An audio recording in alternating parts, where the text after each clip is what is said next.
It could not have gone better, this gather-round weekend, could it? No. I mean, all in terms of tickets sold, everything that we hoped would happen, absolutely did that and beyond. It feels like we've got a TE score of 100 today as a collective state, doesn't it? Yeah, absolutely. Should we speak to the man who organised it himself? Who orchestrated the whole thing, who literally slept outside of AFL House and stalked Gil McLachlan to make this happen. Good morning, our Premier, Peter Malinauskas. Hello.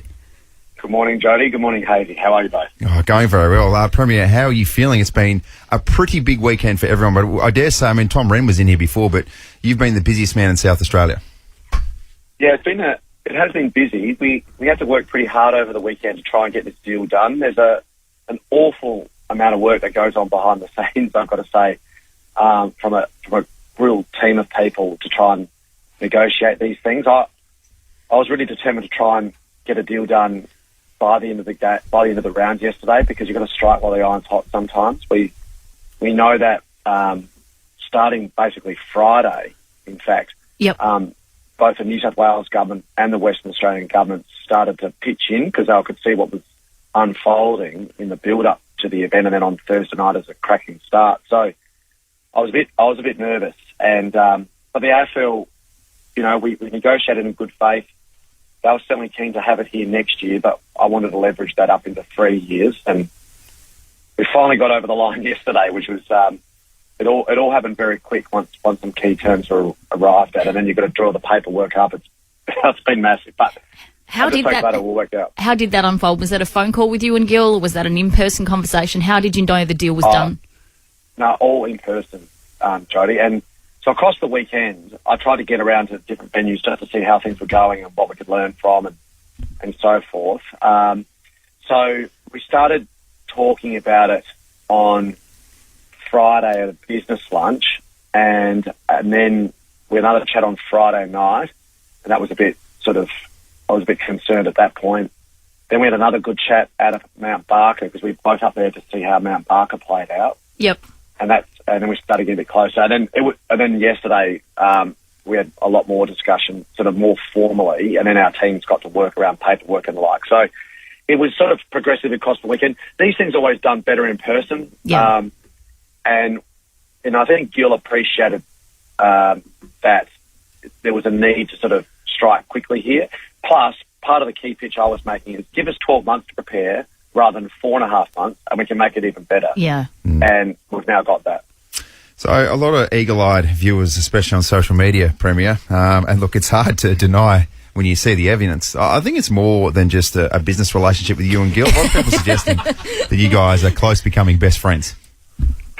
I thought him... Look, I haven't known Gil that long. We first met at the Crows AFLW Grand Final a few years back when I was in a different role. And you know what it's like, Hazy. You sort of, every now and then you sort of strike a call with someone and get on with people. And yeah, we did. And he's got kids a little bit older than mine, but young kids, and going through the sort of the balancing act of trying to manage a high-profile job with children and so forth. And we're just chatting about those sorts of things. They're often non-footy things. So we get on well. But when the AFL first thought of the gather-round concept idea, I was onto them real quick, smart on the back of that relationship, and because they were keen on New South Wales. And I think, we've got a relationship of trust and goodwill, and that that counts for a lot, and including sort of being able to negotiate a few issues on the weekend. We were talking about your relationship about a few minutes ago, Premier. We knew that you weren't listening because you're on Sunrise. No, don't. And Jody said something, and I said, I dare you to say that to the Premier in person. She said, no, I'm definitely not going to say that, but the power of radio means we're always recording. So here's what she said. God. Peter and Gil sitting in a tree, KISSING. Thoughts on that? Oh dear.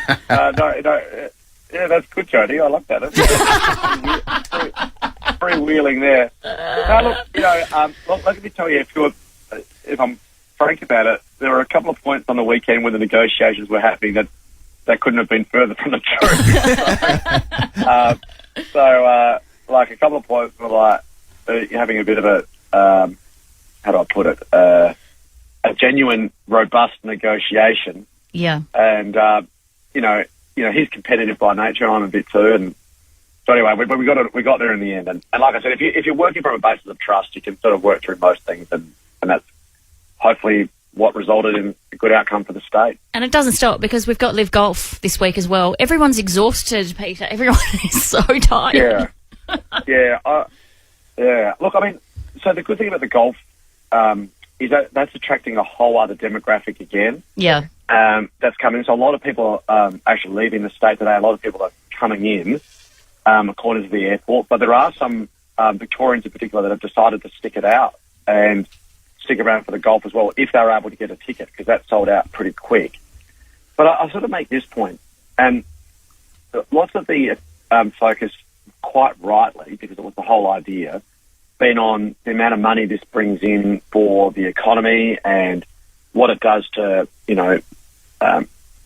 pubs and hotels in terms of dollars through the registers and so forth. And that's important and good. But the most powerful element of this, Jodie and Hazy, is the national spotlight is on us. And we've got a story to tell in this state. We've got the lowest unemployment rate we've ever had on record. We've got plans for the future around industries like defence, space, cyber, what we're doing on hydrogen, decarbonisation, green iron. And we want people paying attention to what we're doing here. And these events give us that. And I think there's been a few stereotypes around Adelaide and South Australia that have been truly smashed this weekend. Yeah. Absolutely. From interstate. And that's powerful.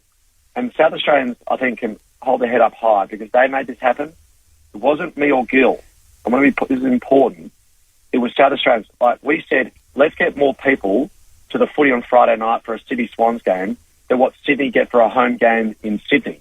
And we smashed it. Yep. We smashed it. I'm going to have to explain decarbonisation to Hazy during Lizzo during the next song, Peter. There's some big words there, Dale, isn't there? Something about cutting carbs because you're shredding for summer or something like that.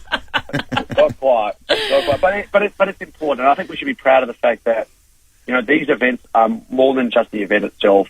The rest of the nation's looking at us differently, and that's something that South Australians have delivered, and we can be proud of it. Premier, congratulations from everyone in South Australia. This has just been so fun to watch, and just even cruising through the footy festival village and everything. It's been an absolute spectacle. We're pumped that it's here for 3 years and beyond, so well done. Thanks, guys. Appreciate it. Cheers. Thanks so much, Premier. Bye-bye. The Premier there, it's 3 more years, unbelievable stuff. I know. I was going to complain about the 45-minute lineup for the zip line, but I thought, not the time. Let's rejoice. Keep those complaints in-house, I reckon.